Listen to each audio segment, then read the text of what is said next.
Uminit ang hidwaan sa pagitan ng hudikatura at lehislatura matapos atasan ng Korte Suprema si Senate President Vicente Sotto na magpaliwanag laban sa posibleng indirect contempt. Nagugat ito sa mga komento ni Sotto na bumabatiko sa naging desisyon ng Korte Suprema sa impeachment ni Vice President Inday Sara Duterte na ayon sa mga petitioner ay direktang pag-atake sa integridad at kalayaan ng mataas na hukuman.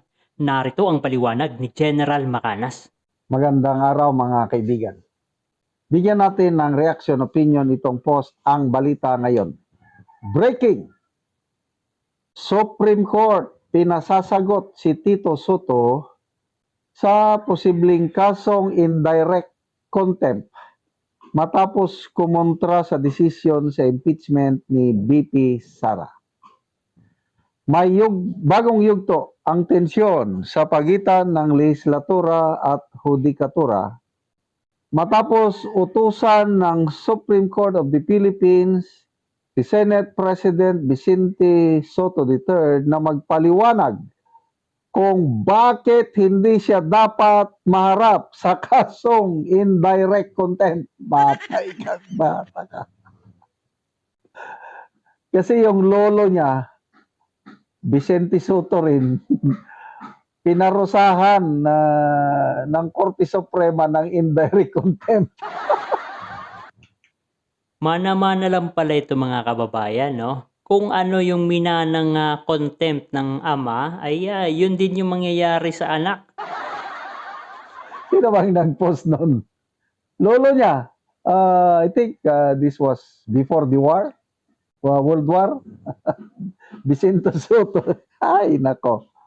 Sa isang resolusyon na may petsang April 8, 2026, inatasan ang Senate President na magsumiti ng kanyang komento sa loob ng 10 araw mula sa pagtanggap ng abiso. Kaugnay ito ng mga naging pahayag niya laban sa desisyon ng Korte Suprema hinggil sa impeachment case ni VP Sara Duterte.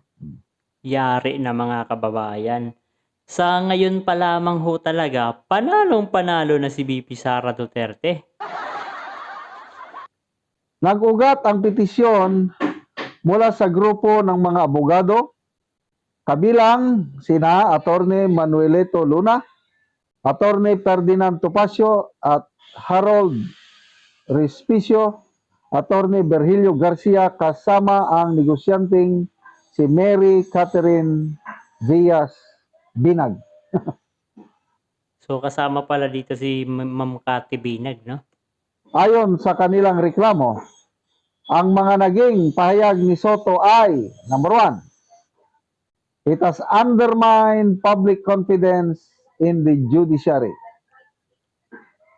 at maituturing hindi angkop na asal mula sa isang mataas na opisyal ng gobyerno. Ayun, yari.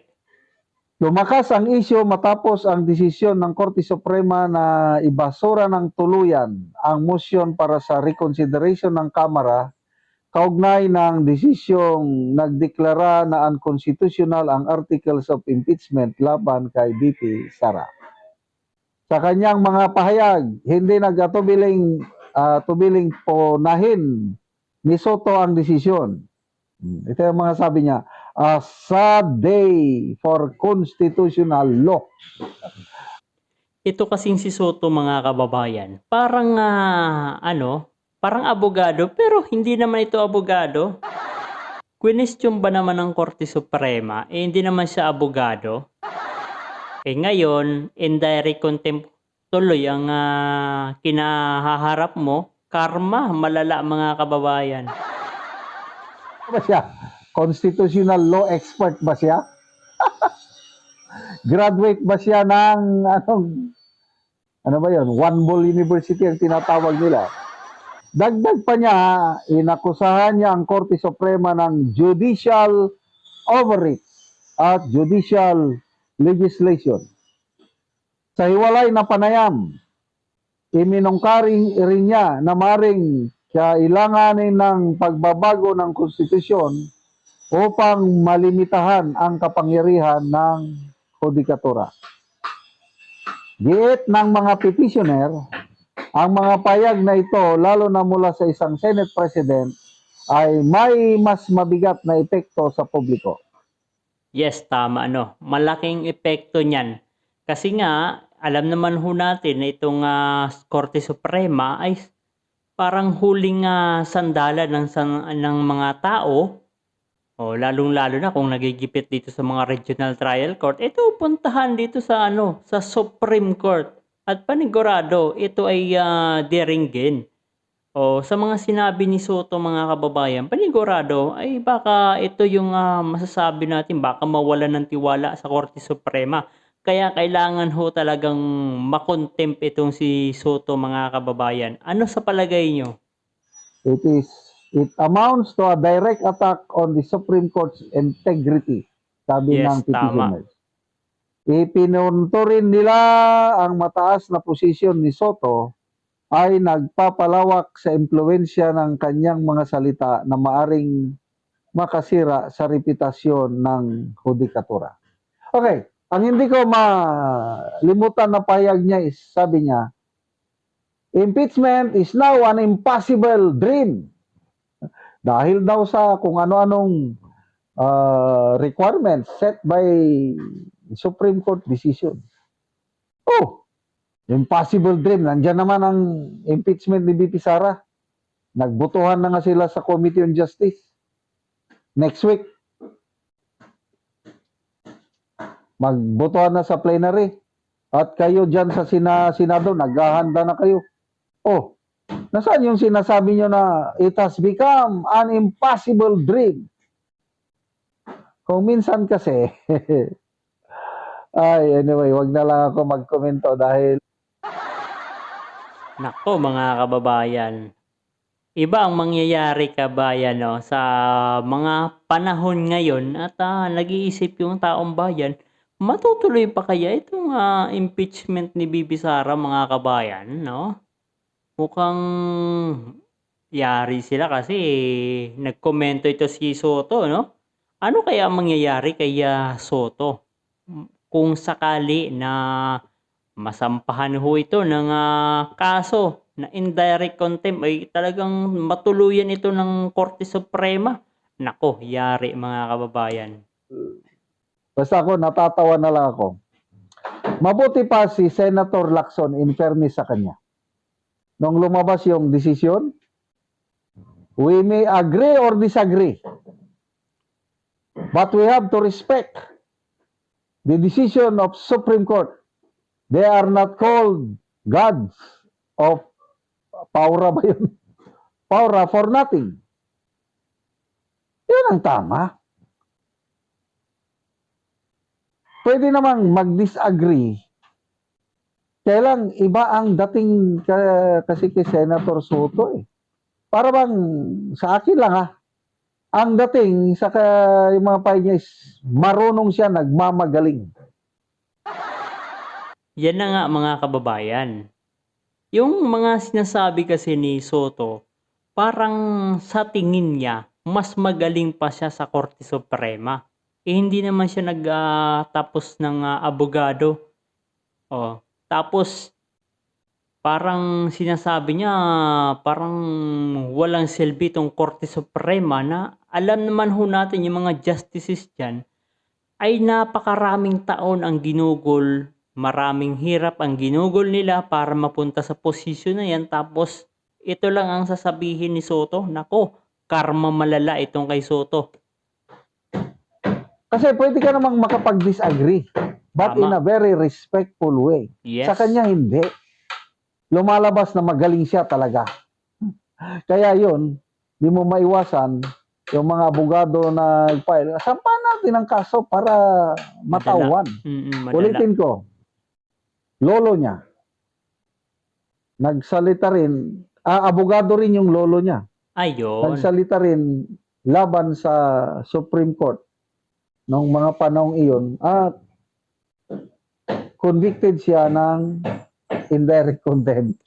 Ayun, mukhang ang mangyayari ho dito mga kababayan, Ang pangalawang masasampulan, itong si Soto. Oh, mana-mana pala ito mga kababayan. Parang masasabi ho natin, history repeat itself. Kung ano nangyayari sa lolo ni Soto ay yun din mangyayari sa kanya, at kung ano yung nangyayaring nakawan sa administrasyon ni Marcos Sr., yun din ang nangyayari sa administrasyon ni Marcos Jr. Talagang nauulit ang kasaysayan mga kababayan. Ang parusa ng maliit man lang ang parusa ng indirect contempt. Hindi naman masyadong malaki. Parang multa lang yung lolo niya. I don't know ngayon kung na ano ito. Malala. Bilib ako dito ha, mabilis ang aksyon ng kasi nung yung unang mga petisyon indirect contempt, sinampahan na ng kasong indirect contempt sina Gadon, Sindanya, Yan nga. may isa pa. Hanggang ngayon, wala pang ng Supreme Court. Wala akong Si Gadon, si Sendanya, at yung Heydarian mga kababayan. Itong tatlong ito, sinampahan ho ng kaso. Pero sa ngayon, wala pang action. Ito, hinihintay pa rin. Pero mas nauna talaga itong kay na ilabas yung decision para kay Soto. Kasi mainit ngayon mga kababayan ang patungkol ho sa impeachment complaint. monitor. Kailan itong pinaka-latest kay Soto, inaksyonan kaagad. Sagutin nyo. Ibig sabihin, mayroong bigat yung reklamo.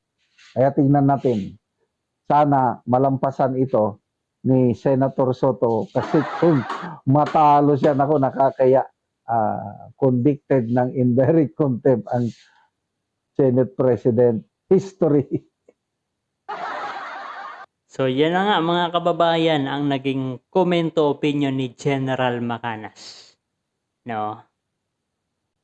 So sana ay malampasan ho ito ni Soto kasi kung magkataon na Senate President of the Philippines convicted as indirect contempt mga kababayan. Ano kaya ang mga susunod na hakbang nito? Lalo pa mga kababayan, siya isa sa tatayong judge mga kababayan para sa trial ng impeachment complaint ni VP Sara Duterte. Ano kayang mangyayari? Anong kanyang magiging aksyon? Ano yung kanyang magiging sagot ho dito? Nagmamagaling ho kasi mga kababayan Hindi naman pala abogado. Kung yung ibang mga abogado nga hindi kini-question yung mga desisyon ng Korte Suprema, siya pa kaya na hindi abogado. Yung ibang mga prosecutor, hindi rin na kini-question ang mga naging desisyon ng Korte Suprema. Pero itong si Soto, matindi. Ito pa matindi mga kababayan.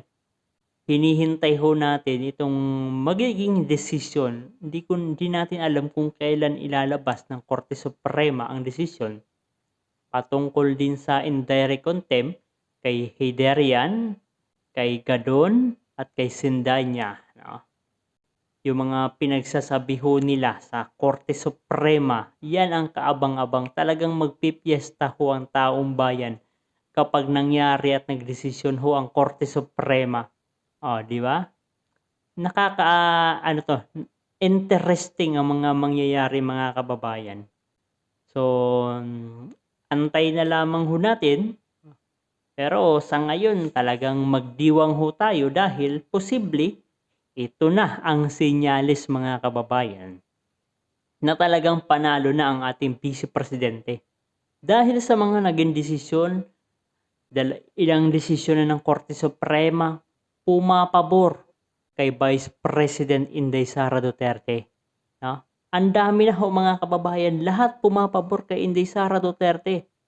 Wala nang magagawa itong mga gustong mag-persecute kay BP Sara Duterte. Yung mga galit kay BP Sara Duterte, mag-iiyakan na ngayon sila mga kababayan.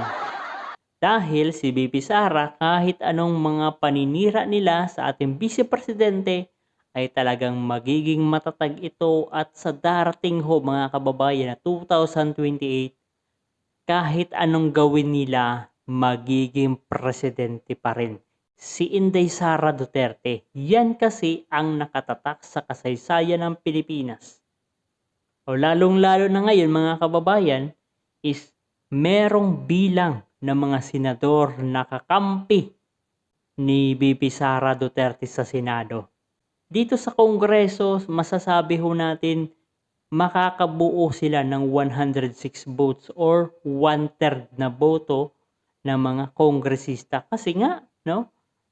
Hawak nga nila ang bit, di ba? Hawak din nila yung Kongreso. Hawak din yung pera ng taong bayan. At yung pera ng taong bayan ang gagamitin nila ipamudmud sa kanilang mga kapwa kongresista para bumoto ng yes laban kay VP Sara Duterte. Pero merong ilang mga kongresista na pinapabawi na nila ang kanilang mga pangalan bilang co-author ng impeachment laban kay VP Sara Duterte. Ibig sabihin nito mga kababayan ay unti-unti ng nalaglaglagan, nagbabaklasan dahil sa tinatawag na political backlash. O hanggang dito na lamang mga kababayan at tandaan ho natin, hanggang sa 2028 hanggat hindi nakakarating sa Malacanang ang Agila ng Pilipinas, manatili tayo nakasuporta kay Inday Sara Duterte.